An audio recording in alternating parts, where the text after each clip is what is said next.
我會咧連續3集咧嗰個題目都係叫做所以你們要去。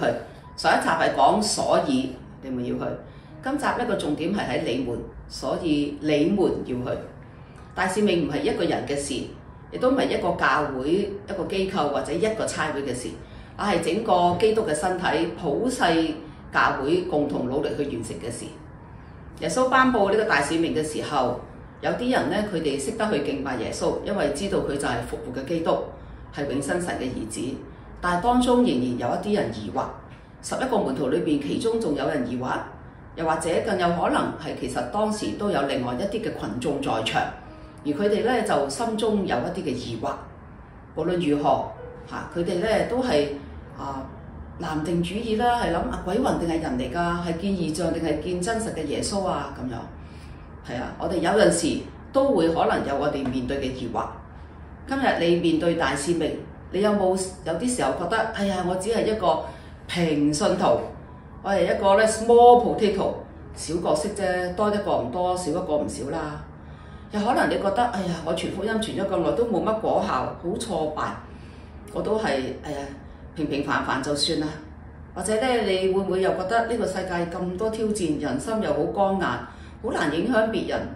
又談何容易咧？要履行呢個大使命等等，心中有好多嘅疑惑。但係唔好唔記得上一集就講過啦，我哋去係靠住主俾我哋嘅權柄嘅，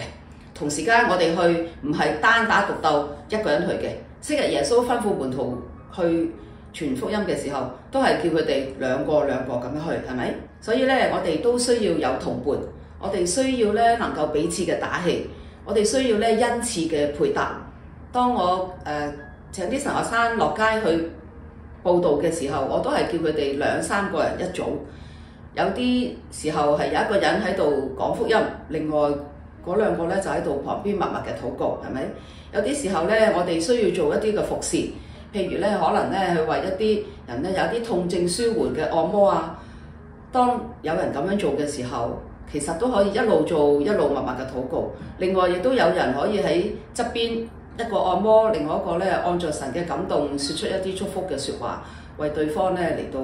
去有呢啲嘅先知性嘅禱告嘅一種嘅釋放等等。因此咧，願我哋喺我哋自己嘅職場裏邊啦，喺我哋嘅教會啦，喺我哋嘅家族裏邊啦，神都為大家去預備同行者、同路人、戰友，